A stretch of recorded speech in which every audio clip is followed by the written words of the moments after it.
हरे कृष्णा। आज इस वीडियो में हम कृष्ण जन्माष्टमी महोत्सव कैसे बनाते हैं इस विषय में बात करेंगे। कृष्ण जन्माष्टमी को कृष्ण अष्टमी, गोकुल अष्टमी या कभी कभी केवल जन्माष्टमी भी कहते हैं।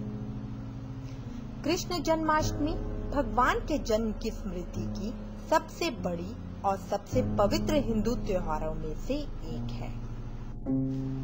भाद्रपद कृष्ण पक्ष की अष्टमी को रात के 12 बजे मथुरा के राजा कंस के जेल में वासुदेव जी की पत्नी देवी देवकी के गर्भ से 16 कलाओं से युक्त भगवान श्री कृष्ण का जन्म हुआ था। भगवान कभी गर्भ से जन्म नहीं लेते, वो प्रकट हुए थे। इस तिथि को रोहिणी नक्षत्र का विशेष महत्व है। इस दिन देश के समस्त मंदिरों का श्रृंगार किया जाता है। कृष्ण अवतार के उपलक्ष्य में कृष्ण लीला की झांकियां सजाई जाती हैं। भगवान कृष्ण का श्रृंगार करके झूला सजाया जाता है। सभी रात के 12 बजे तक व्रत रखते हैं, क्योंकि कहा गया है श्री कृष्ण रात को 12 बजे तथा श्री राम दिन के 12 बजे पृथ्वी पर अवतरित हुए थे। रात को 12 बजे शंख तथा घंटों की आवाज से श्री कृष्ण के जन्म की खबर चारों दिशाओं में गूंजती है। भगवान श्री कृष्ण की आरती उतारी जाती है तथा प्रसाद वितरण किया जाता है। सबसे पहले प्रसाद को ग्रहण करके व्रत को खोला जाता है। किसी ने मुझसे प्रश्न किया, हमें जन्माष्टमी कब बनानी चाहिए, जिस दिन अष्टमी होती है या अगले दिन? क्योंकि रात को 12 बजे श्री कृष्ण का अवतार हुआ, तो उस दिन व्रत क्यों रखते हैं? जन्म दिवस तो अगले दिन का हुआ, क्योंकि रात 12 बजे से दूसरा दिन लग जाता है। परंतु ये धारणा सही नहीं है। हिंदू धर्म में दिन सुबह 4 बजे से शुरू होता है। जिस दिन अष्टमी होती है उस दिन व्रत रखा जाता है, क्योंकि देव की माँ दर्द में है, उनको बालक होने वाला है। सब बालक के स्वस्थ होने की कामना करते हैं। जैसे ही 12 बजे प्रभु प्रकट होते हैं, शंख तथा घंटों की आवाज से श्री कृष्ण के जन्म की खबर चारों दिशाओं में गूंज उठती है।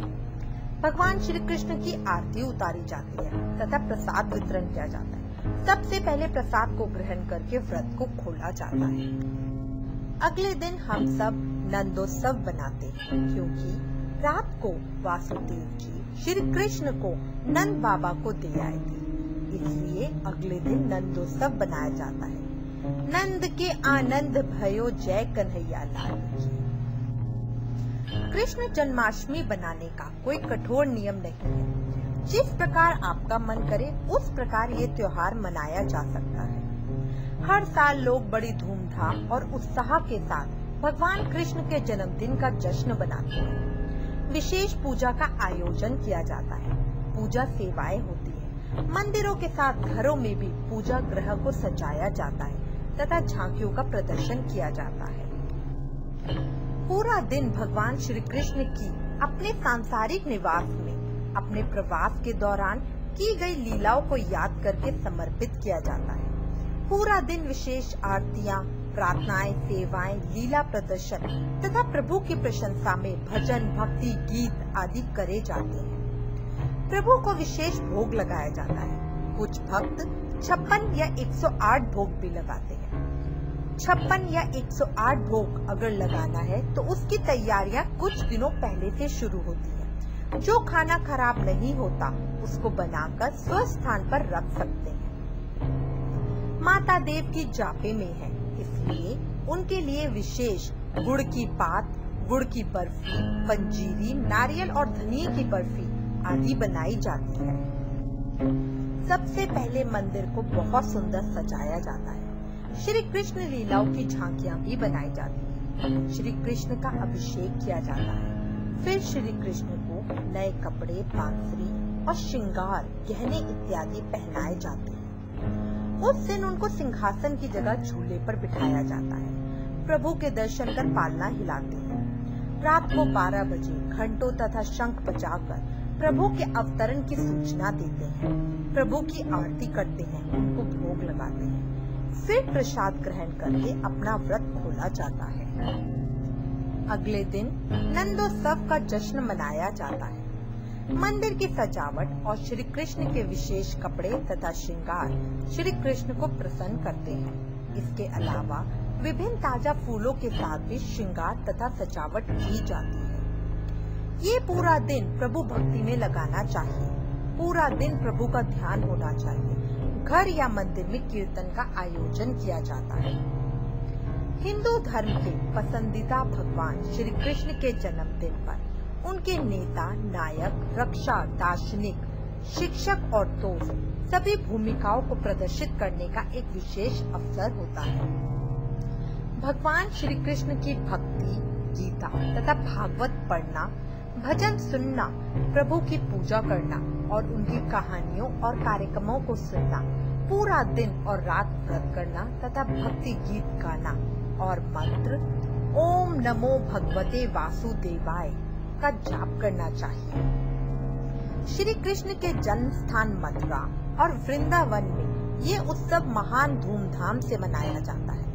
इस अवसर का जश्न मनाने के लिए रासलीला या धार्मिक नाटक जो श्री कृष्ण के जीवन की घटनाओं पर आधारित होते हैं का आयोजन किया जाता है। गीत और नृत्य उत्तरी भारत में इस उत्सव के निशान हैं।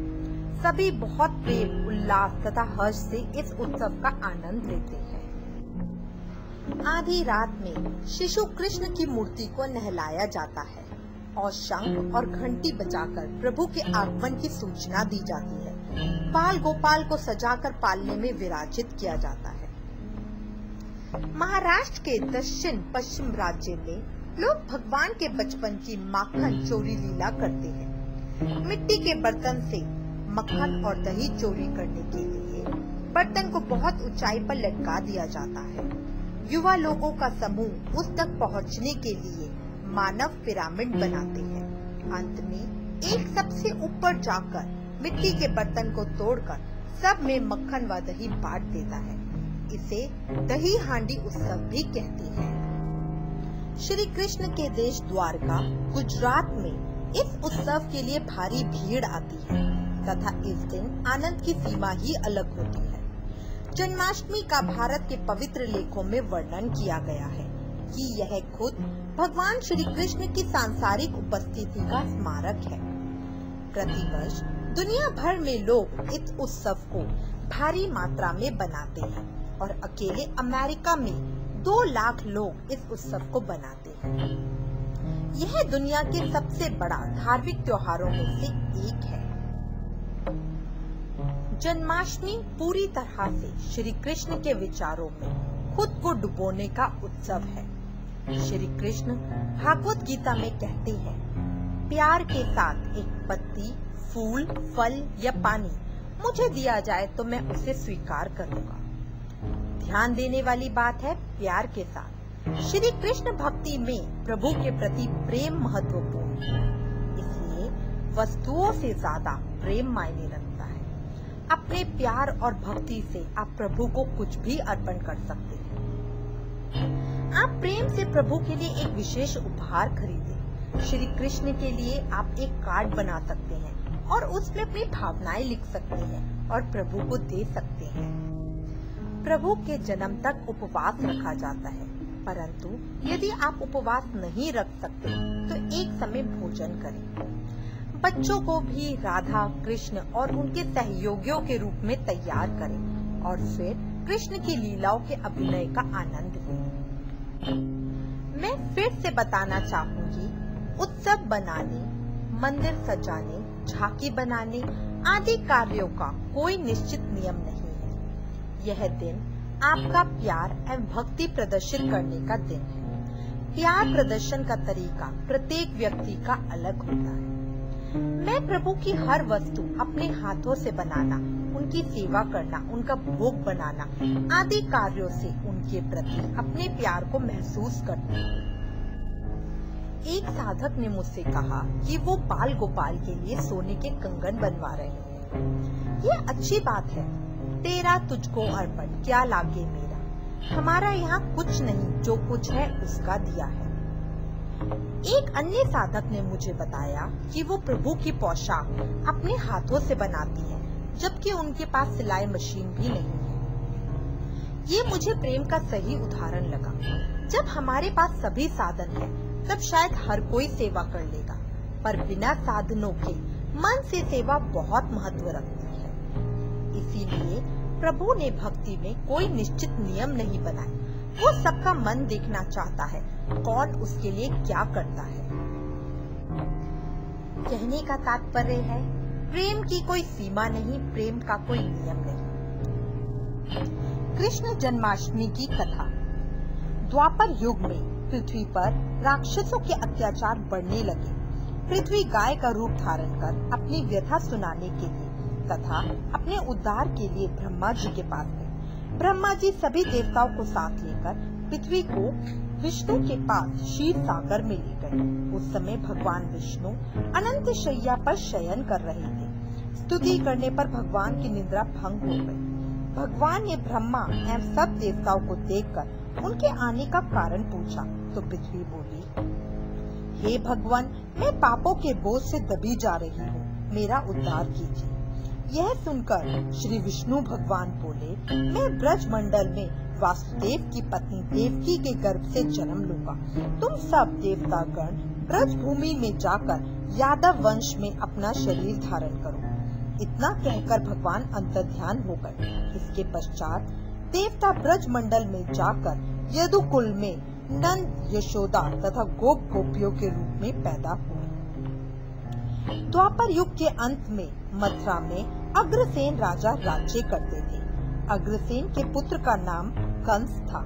कंस ने अग्रसेन को बलपूर्वक सिंहासन से उतारकर जेल में डाल दिया और स्वयं राजा बन गया।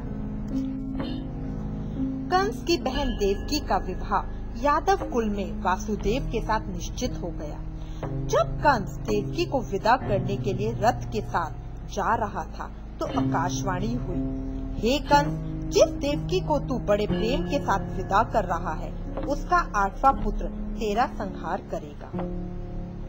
आकाशवाणी की बात सुनकर कंस क्रोध से भरकर देवकी को मारने को तैयार हो गया। उसने सोचा, न देवकी रहेगी न उसका कोई पुत्र होगा। वासुदेव जी ने कंस को समझाया कि तुम्हें देवकी से तो कोई भय नहीं है, देवकी की 8वीं संतान से तुम्हें भय है, इसलिए मैं इसकी 8वीं संतान को तुम्हें सौंप दूंगा। तुम्हारी समझ में जो आए उसके साथ वैसा ही व्यवहार करना। कंस ने वासुदेव जी की बात स्वीकार कर ली और वासुदेव और देवकी को कारागार में बंद कर दिया। तत्काल नारद जी वहां आ पहुँचे और कंस से बोले, ये कैसे पता चलेगा कि 8वां गर्भ कौन सा है? गिनती प्रथम से या अंतिम गर्भ से शुरू होगी।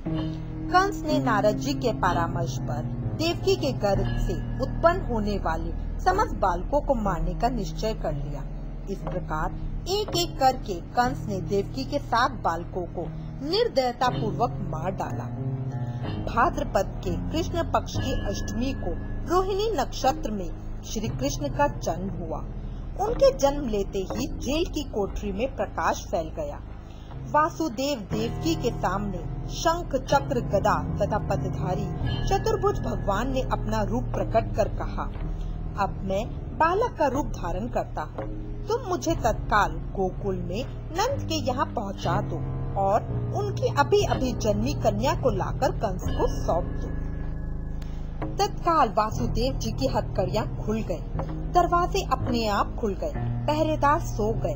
वासुदेव जी श्री कृष्ण को सूप में रखकर गोकुल को चल दिए।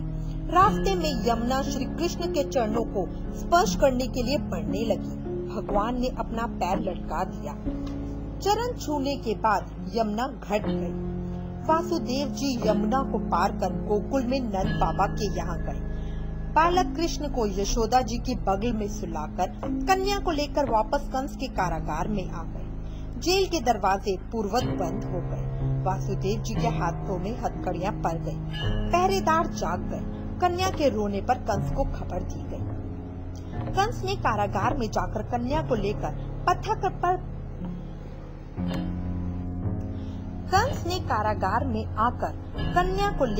पत्थर पर पटक कर मारना चाहा, परंतु वह कंस के हाथों से छूटकर आकाश में उड़ गई और देवी का रूप धारण कर बोली, हे कंस, मुझे मारने से क्या लाभ है? तेरा शत्रु तो गोकुल में पहुंच चुका है। यह दृश्य देखकर कंस हर्षप्रभ और व्याकुल हो गया। कंस ने श्री कृष्ण को मारने के लिए अनेक दैत्य भेजे। श्री कृष्ण ने अपनी अलौकिक माया से सारे दैत्यों को मार डाला। बड़े होने पर कंस को मारकर अग्रसेन को राजगद्दी पर बिठाया। श्री कृष्ण की पुण्य जन्म तिथि को तभी से सारे देश में बड़े हर्षोल्लास से मनाया जाता है। बोलो श्री कृष्ण भगवान की जय।